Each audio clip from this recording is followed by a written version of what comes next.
Hoje eu queria falar acerca de uma história que eu gosto em particular. É uma história que eu já falei algumas vezes aqui e que, para mim, há sempre algumas joias que o Espírito Santo revela quando eu penso nesta história. E é a história do grande profeta, o profeta de fogo, o profeta Elias, em que nós podemos ver a sua história em 1 de Reis 17 e 18, que inicia-se esta história de profeta Elias, em que o povo de Israel estava a passar um momento de escuridão na nação. Em capítulo 17, nós vemos que Deus falou com Elias e disse: olha, Elias, vai ao rei e à rainha, ao rei Acabe e à rainha Jezabel, reis de Israel, e dá uma profecia. E esta profecia é que não vai chover durante 3 anos. Não vai haver nem orvalho, nem chuva, de qualquer jeito, de qualquer forma, não vai chover nesta terra. Então Elias, obediente ao Senhor, foi e deu essa profecia a Acabe, e depois, como qualquer um de nós, depois de dar uma profecia um bocado difícil, foi-se embora. Não queria ficar lá há muito tempo a ver se aquela profecia ia cumprir ou não, porque sabia que a ira daquele rei e daquela rainha ia se inflamar contra a sua vida e provavelmente ele estava em risco de perder a sua própria vida, dando uma profecia tão ruim acerca da seca sobre a sua nação. Ao longo deste tempo, Elias tem um encontro especial. Ele, dirigido pelo Espírito Santo, ele vai e ajuda uma viúva na Sarepta, e chega ao ponto do filho da viúva morre. Ele traz aquele menino de volta à vida, uma ressurreição. É uma coisa incrível. Depois de passar muito tempo, nós vemos o início do capítulo 18, muito tempo depois, veio a palavra do Senhor a Elias, no 3º ano, dizendo: vai e apresenta-te a Acabe, porque darei chuva sobre a terra. Depois de 3 anos, imagina a calamidade naquela nação sem chuva.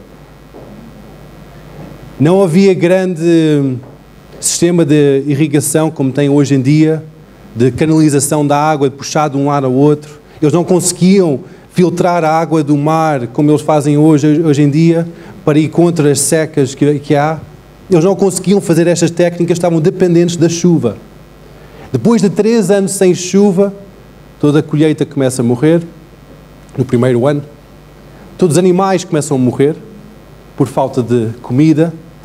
E por falta de comida, toda a sociedade fica decadente. Começam a matar uns aos outros, a busca de comida. Depois de 3 anos de ser afastados de todo este cenário, de estarem à volta do palácio com o rei, Elias é chamado de volta. Logo no auge da calamidade, diz: vai de volta a Acabe. E nós podemos imaginar Elias assim com algum temor, algum receio: o que é que será que vai estar à minha espera quando eu entro naquele palácio? Como é que será a minha vida? Porque isto está muito complicado, isto está muito difícil aqui em Israel. Nós sabemos pela leitura que a grande razão que houve esta calamidade, este juízo do Senhor para com Israel, foi porque eles começaram a adorar outros deuses. Começaram a adorar os deuses dos povos vizinhos, de Baal. Começaram a fazer sacrifícios, muitas vezes sacrifícios humanos. Começaram a igualar o povo à sua volta, a idolatrar e adorar outros deuses. Por isso que, como nós sabemos que nosso Deus é um Deus zeloso, um Deus que não partilha a adoração com outros deuses, Ele trouxe juízo sobre esse povo de Israel. E esse juízo foi a seca durante 3 anos. Mas este mandato do Senhor para Elias vem com uma promessa, porque diz, vai, apresenta Acabe, porque darei chuva sobre a terra. Então Elias diz, ok, Deus, eu vou apresentar-me perante o rei, mesmo nesta calamidade total da nossa nação, eu vou apresentar-me porque tu estás a dizer que vai chover. Então ele vai e apresenta-se perante Acabe. Esta história que depois segue, desta confrontação, é uma história um bocado gráfica, um bocado forte, em que a confrontação que Elias fez a Acabe foi uma confrontação direta, não com o estado da nação, o estado de clima na nação, mas foi por sua adoração. Ele confrontou diretamente. E nós vemos em versículo 20 que começa a história desta confrontação. Diz, então enviou Acabe mensageiros a todos os filhos de Israel e ajuntou os profetas no Monte Carmelo. Então Elias disse a Acabe, olha, eu vou reunir consigo, mas eu quero que todo o povo de Israel esteja presente nesta montanha, o Monte Carmelo. E também todos os profetas de Baal, porque vai haver uma confrontação. E agora começa a parte da ação nesta história. Há esta confrontação, Elias diz, ok, vamos lá ver quem é que é o verdadeiro Deus. Quem é que é o verdadeiro Deus? E há esta confrontação entre Elias e o seu Deus, o povo de Israel que está ali no meio a adorar os dois deuses, e os profetas de Baal, que eram 450 profetas de Baal, que estavam todos ali completamente comprometidos à adoração a Baal, que era o grande deus de Moab. E quando Elias depois diz, ok, em versículo 21, então Elias se chegou a todo o povo e disse, até quando que os cheareis entre dois pensamentos? Se o Senhor é Deus, seguiu. Se Baal, seguiu. Porém, o povo nada lhes respondeu. Há esta confrontação de ideias. Até quando é que vão estar a cochear entre dois pensamentos? Até quando é que vão estar a misturar as coisas? E tantas vezes quando há confrontação, a pior resposta numa confrontação é o silêncio. Quando há confrontação e que nós dizemos, tu estás a fazer mal, não. Em vez de estar a pedir perdão, ou em vez de estar a fazer uma desculpa desfarrapada, há silêncio. Isso é o pior. E o povo de Israel estava em silêncio. Então disse Elias ao povo, só eu fiquei dos profetas do Senhor, e os profetas de Baal são 450 homens. Deem-se-nos, pois, 2 novilhos, e escolham a eles para si um dos novilhos e dividindo em pedaços, pondo em cima da lenha, e não metem fogo. E eu preparei outro novilho, e eu porei sobre a lenha, e não lhe meterei fogo. Então o desafio aqui era, ok, vocês normalmente fazem sacrifícios em cima de altares para Baal, nós também fazemos sacrifícios perante o Senhor. Ok, estamos neste ponto de igualdade. Então vamos os dois fazer sacrifícios. Mas, se o vosso Deus é real, vai mandar fogo a descer do céu para consumir aquele novilho em cima do altar e para mostrar o seu poder. Se o meu Deus for real, então o fogo vai descer sobre o altar e vai consumir, e assim todo o povo tem que adorar o Deus único. E há esta confrontação de poder. Logo ali nós podemos aprender algumas coisas nesta história. É que a primeira coisa é que quando há uma confrontação de senhores, quando há um conflito de interesses, quando a nossa atenção é desviada do propósito, a primeira coisa que Deus faz às nossas vidas, Ele diz, olha, vem cá. Ele chama-nos à proximidade. Tal como Elias fez com o povo, diz, achegam-se, venham aqui perto de mim.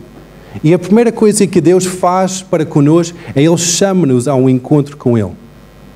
Depois de chamar ao encontro com Ele, nós podemos ver Elias Ele não fez de qualquer jeito. Ele não disse, olha, agora isto vai estar aqui desta forma, este novilho, e vai descer fogo do céu. Não, isso. Vamos lá edificar um altar.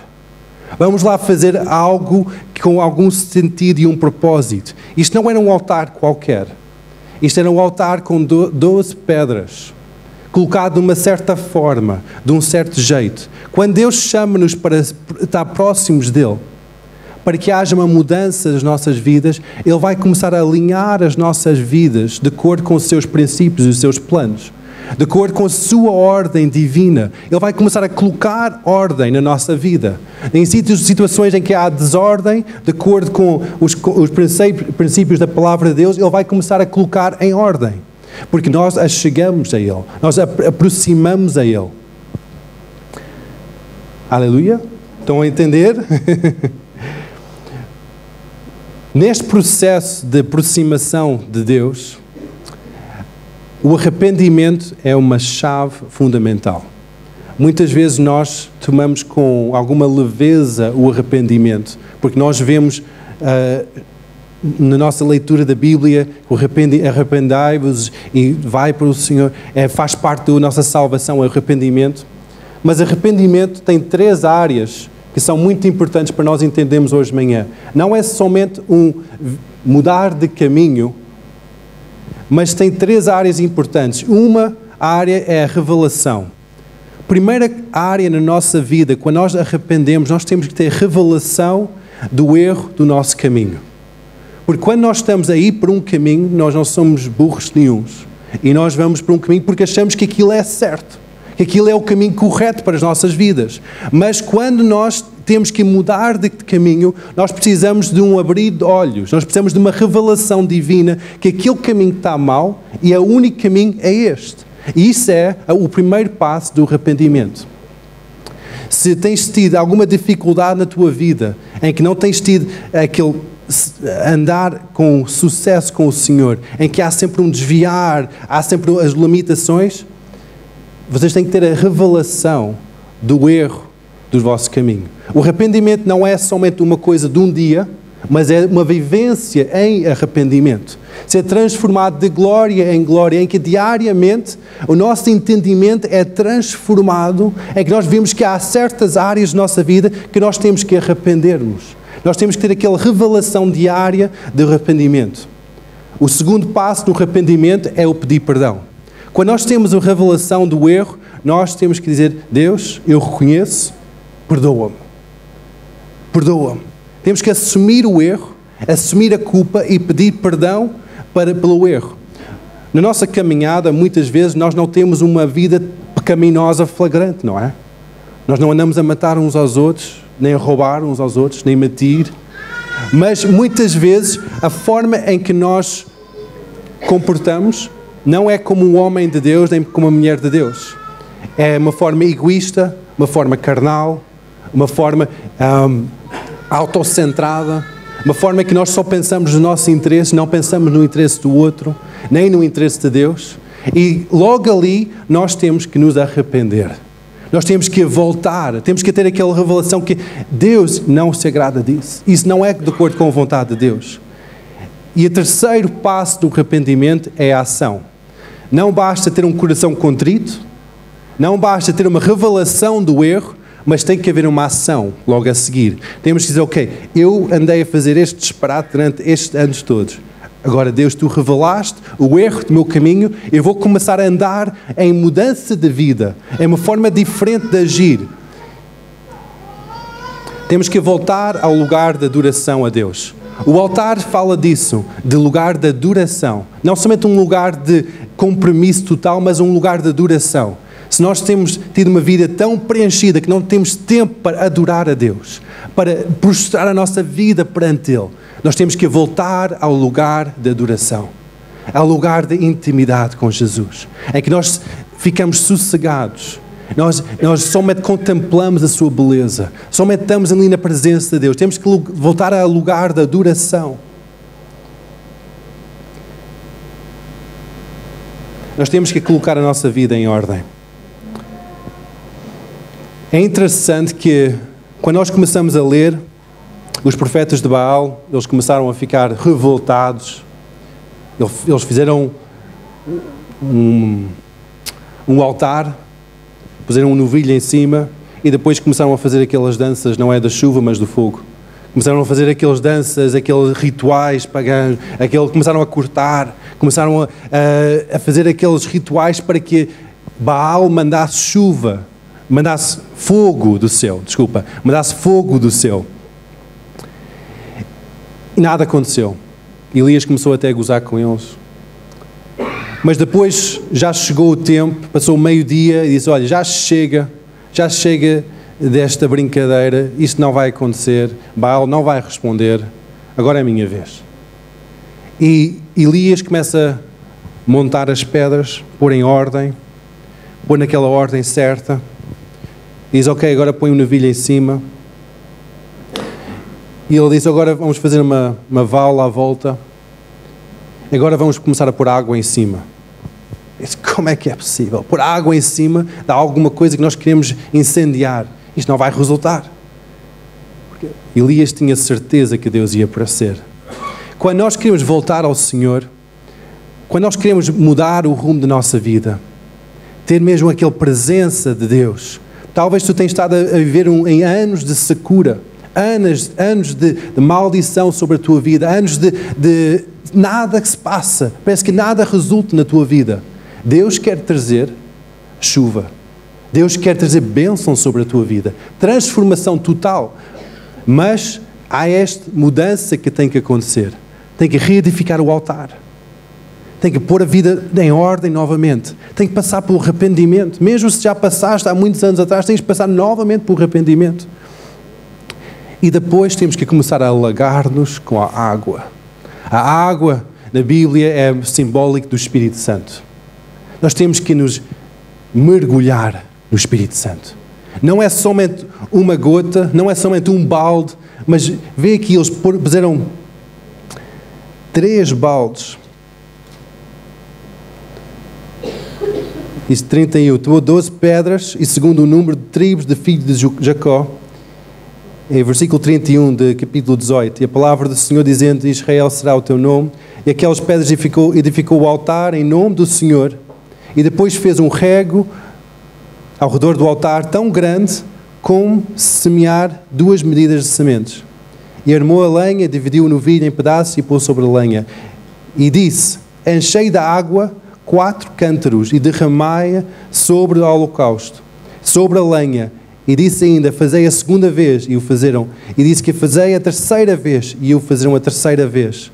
De maneira que a água corria ao redor do altar. Ele encheu também a água do rego. Isto é incrível. Isto não bastava somente um balde de água. Ele queria mesmo alagar aquilo tudo. Queria encher completamente com água. Quando nós queremos voltar ao Senhor, nós não podemos ter medo de estarmos alagados na presença de Deus. Temos que voltar à adoração, voltar àquela presença de Deus em que nós choramos na sua presença, estamos completamente inundados com a sua presença, em que nós buscamos mais e mais e mais. Eu dou graças a Deus em que está a haver mais e mais mover sobrenatural sobre a nossa nação, em que nós temos a oportunidade de nos mergulhar na presença de Deus, em conjunto com outras congregações, em conjunto com outros irmãos, e podemos ir mais fundo na presença de Deus. Quando nós queremos a chuva de Deus sobre a nossa nação, nós temos que estar completamente alagados na sua presença. Há uma forma de adoração hoje em dia, que chama-se a adoração do encharcar, do soaking, que é mesmo isso, é estar ensopados, encharcados na glória do Senhor. É que nós só estamos na presença de Deus, só adorá-lo. É que quando nós queremos mais de Deus, nós temos que nos separar completamente das distrações deste mundo. Este mundo vai tentar a criar coisas, atividades, filmes para ver, livros para ler, pessoas para estar, cafés para tomar, coisas para preencher a nossa vida. É que se nós queremos realmente a mudança de clima sobre a nossa vida, sobre a nossa nação, temos que reedificar o altar e temos que mergulhar na presença do Espírito Santo. Amém? Logo a seguir vem a demonstração real do poder de Deus.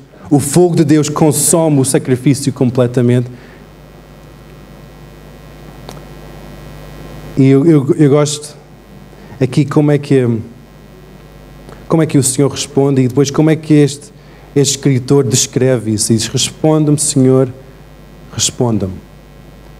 Para que este povo saiba que tu, Senhor, em versículo 37, és Deus e que fizeste retroceder o coração deles. Então caiu o fogo do Senhor, consumiu o holocausto e a lenha e as pedras e a terra, e ainda lambeu a água que estava no rego. Incrível. Não somente consumiu aquele novio que estava em cima, não somente como se consumiu a lenha que estava em cima das pedras, mas algumas versões até dizem que as próprias pedras foram feitas em pó. É incrível a demonstração do poder de Deus. Quando nós dizemos Deus, nós queremos consagrar-nos completamente, nós queremos arrepender-nos completamente. O que é que Deus vai fazer? Ele vai demonstrar o seu poder de uma forma incrível. Não somente vai consumir a água, o holocausto, não somente vai consumir a lenha, mas até as próprias pedras vão se desfazer em pó. Demonstração do poder de Deus é algo que é real. É algo que Deus quer fazer nas nossas vidas de uma forma constante. Em cada área da nossa vida, Ele quer demonstrar o seu poder. Situações da nossa vida que nós pensamos que são difíceis demais, Ele quer demonstrar o seu poder. Ele quer consumir completamente o holocausto que está em cima do altar. Logo, quando há este confronto de poderes, Baal não respondeu, Deus Altíssimo respondeu com poder, com fogo vindo do céu. Tem que haver uma eliminação total de todo o culto que nós temos a outros deuses. Logo a seguir, Elias desafia o povo de Israel para eliminar todos os profetas de Baal. No Antigo Testamento isso era normal. Matar uns aos outros era normal. Hoje em dia não é. Hoje em dia nós não fazemos esse tipo de santificação. O que é que nós fazemos? Nós matamos nós próprios. Nós matamos a nossa carne. Nós matamos o nosso desejo. Nós matamos o que é que nós pensamos, a forma que nós fomos criados a pensar. Nós matamos quem é este. Quanto menos nós vivemos, mais que Cristo vai viver em nós. Nós temos que matar-nos diariamente, colocar-nos em cima do altar, separar-nos completamente de qualquer outra distração. Houve um pastor que falava a falar comigo acerca de como é que ele fazia grandes campanhas e conferências. Disse: como é que é possível, pastor, viaja por todo lado, sozinho, faz as conferências, depois vais para o hotel à noite, como é que mantens a tua santidade? E diz: olha, Seth, eu mantenho a minha santidade, é que eu telefono para o hotel, que eu vou, e eu peço para retirar todas as televisões do meu quarto. Isto não é um pouco radical, pastor? Isso é, mas eu não quero distrações. Eu quero estar completamente separado pelo Senhor. Televisão é mau? Não é. Mas se é uma forma que a nossa vida fica tentada, distraída, nós temos de dizer não. Cada um de nós sabemos o campo da nossa batalha. E às vezes nós temos que ser um pouco radicais para ver a transformação e a manifestação do poder de Deus nas nossas vidas. Às vezes nós temos que dizer: eu não vou ouvir essa música, eu não vou estar a fazer isto, eu não vou fazer aquilo. Às vezes nós temos que dizer não a algumas amizades, algumas pessoas que nos influenciam negativamente. Nós temos que dizer não, eu não vou entrar por aí. Isso é uma forma que nós santificamos-nos, nós separamos de todas as distrações. Eu acho tão interessante a continuação desta história, em que versículo 41, depois desta grande demonstração do poder, muitas vezes nós ficamos parados. Na escola dominical nós ensinamos acerca desta história de fogo vindo do céu com Elias, mas depois nós paramos a história ali. Mas o versículo 41 continua esta história, em que diz que então Elias disse a Acabe: sobe, come e bebe, porque já se ouve o ruído da abundante chuva. Subiu Acabe a comer e a beber, e Elias, porém, subiu ao cimo do Carmelo, e encurvando para a terra, meteu o rosto entre os joelhos. O rei volta para o palácio. Volta para a vida normal. Volta para... É tudo normal. Vai comer, vai beber. Vai relaxar um pouco. Mas o que o profeta faz? Ele diz, não, eu vou subir este monte, eu vou ajoelhar-me e vou clamar a Deus. Ao longo da minha vida eu tenho tido grandes experiências com o Senhor, em conferências, em avivamentos, pleno avivamentos, em que a manifestação do poder de Deus é tão real, tão palpável, em que os momentos a seguir a esse encontro com Deus são os mais triviais, são os mais importantes. Normalmente, na minha própria vida, o que é que tem acontecido é que depois dos momentos de grande encontro com o Senhor, vem a maior batalha que eu alguma vez já enfrentei para roubar aquilo. Em que Deus não somente deseja manifestar o seu poder para cativar o meu coração e a minha vida, mas Ele deseja uma transformação total. O tema deste mês é a mudança de clima, e o desejo de Deus não é somente que haja um encontro com cada pessoa, um voltar ao primeiro amor, mas o desejo de Deus é que haja uma mudança de clima, uma transformação total no cenário que nós enfrentamos. E isso vem no momento a seguir ao encontro com o Senhor. O que é que nós vamos fazer logo depois de encontrarmos com Deus? O tempo de louvor foi tremendo. Como é que vai ser o domingo à tarde? Como é que vai ser a segunda-feira? O que é que tu vais fazer diferente? O tempo de reunião de oração foi tremendo. Deus apareceu mesmo e falou connosco com profecias. Ok, e sábado de manhã? O que é que vais fazer quando voltas a casa? Vais ligar a televisão e passar a noite toda a ver filmes? Ou vais dedicar em mais e mais presença do Espírito Santo? A conferência foi tremenda, eu fiquei mesmo encontrado com Deus. E foi um tempo de impacto tremendo na minha vida. Ok. Depois voltas para a tua igreja. Quais são os próximos passos? Reúnes com a tua família. O que é que vais começar a conversar? Vais estar com os teus colegas de trabalho. Vais falar do quê?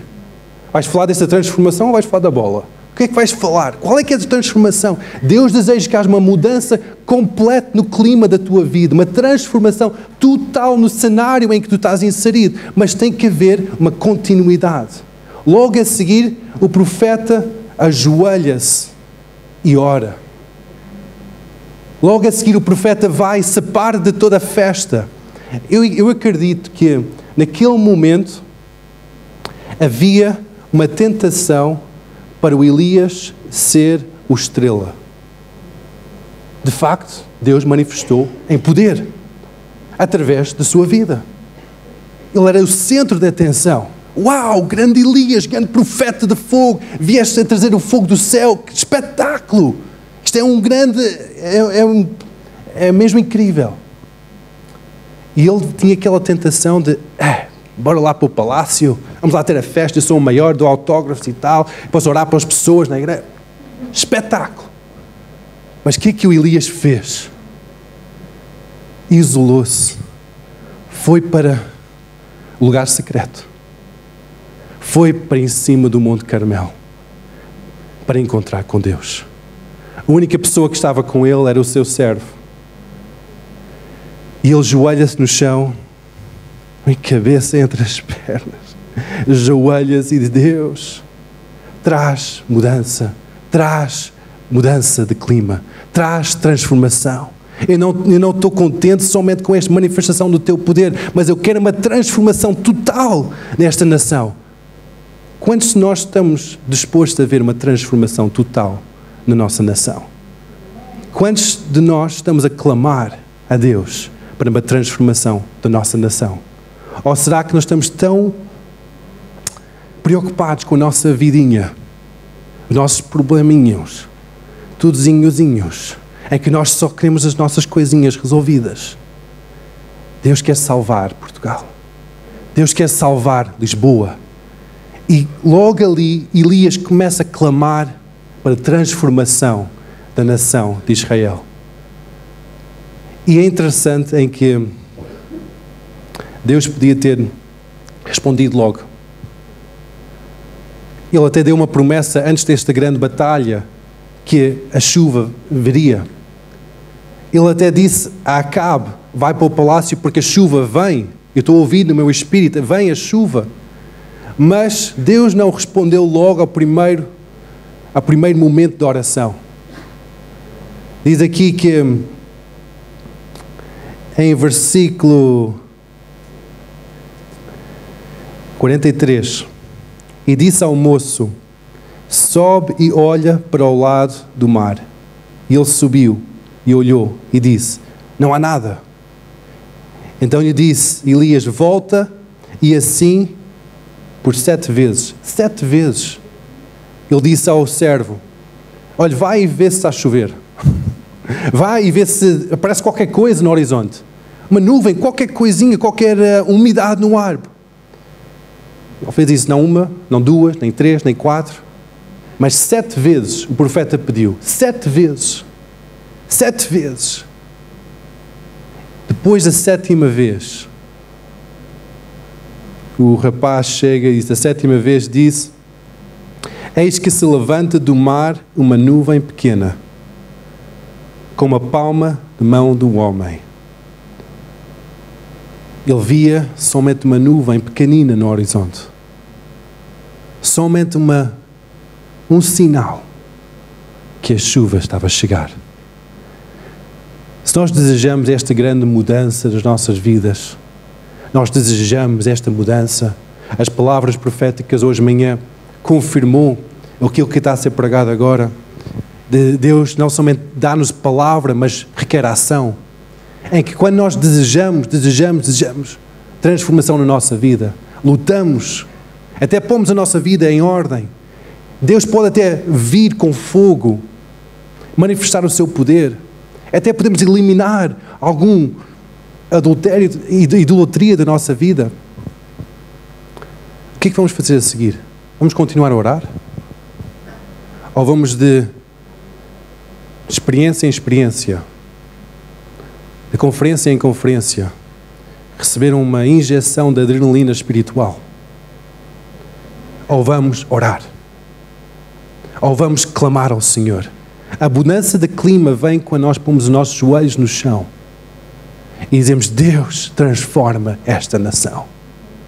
A mudança de clima da nossa vida, se nós desejamos ter uma vida diferente, comece a interessar com o que interessa o nosso Senhor. O nosso Senhor é interessado com a salvação desta nação. Se há situações na tua vida em que tu não estás a conseguir ver vitória, começa a orar segundo a vontade de Deus. Que venha o seu reino, seja feita a sua vontade, aqui na terra, como é no céu, como é feita na terra. Na terra como é feita no céu. Temos que começar a orar, igreja. Temos que começar a orar. Temos que começar a clamar ao Senhor para esta chuva. Temos que começar a orar. O que é que acontece logo a seguir? É tão interessante que isso diz. Então disse ele, sobe e diz a Acabe, aparelha o teu carro e desce, porque a chuva não te detenha. E dentro em pouco os céus se engreceram com nuvens e vento, e caiu uma grande chuva, e Acabe subiu ao carro e foi para Jezreel. A mão do Senhor veio sobre Elias, o qual cingiu os lombos e correu adiante Acabe até à entrada de Jezreel. Elias estava em cima do monte. De repente, ele diz, olha, vai, diz a Acabe para agarrar no carro e nos cavalos e ir para outra cidade mais afastada para ter algum abrigo. Elias não perde tempo. Regaça as calças e começa a correr. Mas correr com uma velocidade que até é mais rápido que os cavalos. Como é que é possível? Quando a chuva vem, quando começa a vir a transformação das nossas vidas, nós temos que começar a arregaçar as calças e começar a correr. Não é, ok, Deus, traz mais um sinal. Ah, Deus, será que é agora? Traz mais um sinal, mais uma coisa. Eu quero ver uma nuvem maior, Senhor. Quando nós começamos a cheirar a mudança de clima, começamos a cheirar que alguma coisa está-se a passar, irmão, regaça as tuas calças e começa a correr. Agarra nas tuas coisas e começa a correr com o Senhor. Deus quer trazer uma transformação à nação e através da tua vida. Quando começa a vir este cheirinho de mudança de clima, e já está a vir isso, nós temos estado a clamar durante tantos anos para mudança de clima espiritual na nossa nação. E através de várias visitações que nós temos estado a ver, principalmente desde o ano passado, e que vai continuar ao longo deste ano, a chuva está a vir. A chuva está a vir, a mudança de clima já se consegue sentir. Quando começa a chuva, nós começamos a cheirar a chuva. E já se consegue cheirar a chuva. Nós não precisamos mais de sinais, igreja. Nós precisamos de ação. Temos que começar a correr com o Senhor. Quando há qualquer coisa para fazer com o Senhor, nós temos que agir logo. Quando Deus diz, olha, vai, faz isto, faz aquilo, nós temos que correr logo. Quando nós sentimos no coração orar por uma pessoa no hospital, bora, vamos lá, é já. Nós temos que correr com o Senhor. Não é esperar por uma confirmação. Deus, confirma no meu coração que tu queres mesmo salvar esta pessoa. Não. Deus está a mover as coisas. Quando o meu pai veio da Suécia, ele partilhou momentos tremendos que está a vir na Suécia, de encontro, derramamento do poder do Espírito Santo. Quando eu falo com pessoas que estiveram em outros lados mais afastados, em Riga, em Estónia, há momentos incríveis de poder manifesto do Espírito Santo. Nos Estados Unidos, em todo lado da Europa, aqui em Portugal, está a vir uma manifestação do poder de Deus. Igreja, temos que acordar. Temos que acordar. Temos que começar a correr com o Senhor. Temos que começar a estar presente. Mas talvez a tua vida está num ponto em que tu tens o coração dividido. Em que talvez a tua vida está num ponto em que ainda estás no início do capítulo 18. Em que teu afeto, a tua adoração é talvez uns 70% para este mundo e talvez só uns 30% para Deus. Em que teu coração está dividido. Em que tu estás a organizar a tua vida de acordo com os preceitos deste mundo e não de acordo com a fé, com a presença do Espírito Santo. Então tens que voltar atrás. Tens que pôr a tua vida em ordem. Tens que reedificar o altar na tua vida. Tens que pôr a tua vida em ordem. De começar a pôr de acordo com os princípios de Deus. Em cada área da tua vida tens que começar a organizar a tua vida de acordo com a palavra do Senhor. Tens que começar a voltar a um lugar de adoração. A um lugar em que estás mergulhado na presença do Espírito Santo. Se já há muito tempo que não choras na presença de Deus, é preocupante. Significa que o teu coração está cauterizado. Está pedra. Passa tempo a mergulhar na presença de Deus. Encharcar nos rios de Deus. Estar mesmo mergulhado na presença de Deus. Mas eu já não sei, já não sinto confortável. É muito tempo. Então são 40 minutos, meia hora, uma hora de adoração. Eu não me sinto confortável, nem sei o que fazer com as mãos, fico todo inconfortável. Sossega. Sossega na presença de Deus. Passa tempo. 1 minuto. Desliga o telemóvel. Agora passa 5 minutos. Mantém o telemóvel desligado. 10 minutos. Mantém a porta fechada. 20 minutos. Concentra toda a tua vida no Senhor. No início, a distração vai ser ensurdecedor. Vai ser muito alto. Vai haver aqueles pensamentos. Tenho que fazer isto. Tenho que fazer aquilo. Tenho que fazer aquilo outro. Aconteceu exatamente a mesma coisa na minha vida. Houve um tempo em que Deus chamou-me para passar mais tempo com Ele. E quando eu disse, ok Deus, eu vou fazer isso. Aquela resolução no início do ano, eu vou fazer isso, bora. Passando 1 minuto, começa com aquele comichão do telemóvel, aquele pulgar, que parece que quer mexer, qualquer coisa. E depois, o que é que será que os filhos estão a fazer? Será que a Silvia precisa de alguma coisa? Eu tenho que fazer isto. Não. E este outro? Vou ver só um e-mail aqui no computador. Temos de nos separar completamente. Isto são todas coisas supérfluas da vida. Temos que focar todo o nosso afeto, todo o nosso coração em adoração para Ele. Temos que render tudo para Ele. Nós ficamos viciados no preencher a nossa agenda. E raramente conseguimos retirar tempo para encontrar com Deus. Separar tempo para Ele. E é isso que Ele quer. Quando nós começamos a fazer isto, nós estamos realmente a dizer que Tu és o meu único Deus. Quando nós temos o nosso afeto distraído, nós estamos a cometer um pecado que é idolatria. Ter outros deuses no lugar do único Deus. E para isso nós temos que ter a revelação que isso é um pecado grave perante o Senhor. E a revelação vem sobre a nossa vida. Nós pedimos perdão. Deus, perdoa-me por ter feito esta mistura de adoração. E depois eu tenho que começar a mudar. Talvez tal como aquele pastor teve que retirar a distração da sua vida. Retirar as televisões, retirar tudo que distrai e seguir somente ao Senhor.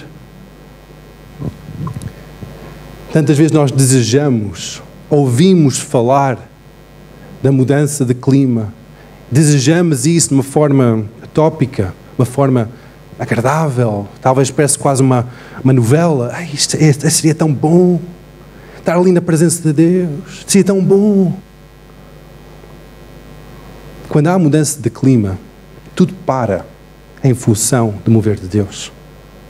Estás disposto a parar tudo em função do mover de Deus? Quando há um avivamento verdadeiro, que Deus vem e visita, habita no meio, tudo para. Há cultos todos os dias. Há reuniões todos os dias.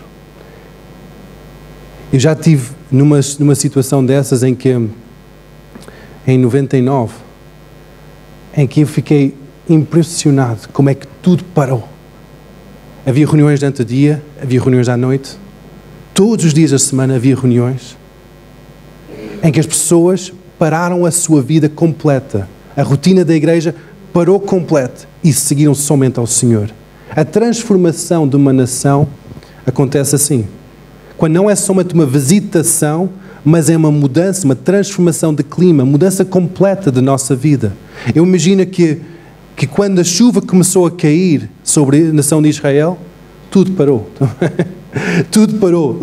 A rotina normal de tentar a poupar as coisas, tentar a fazer a melhor gestão possível, tudo parou. Começou a ouvir a chuva.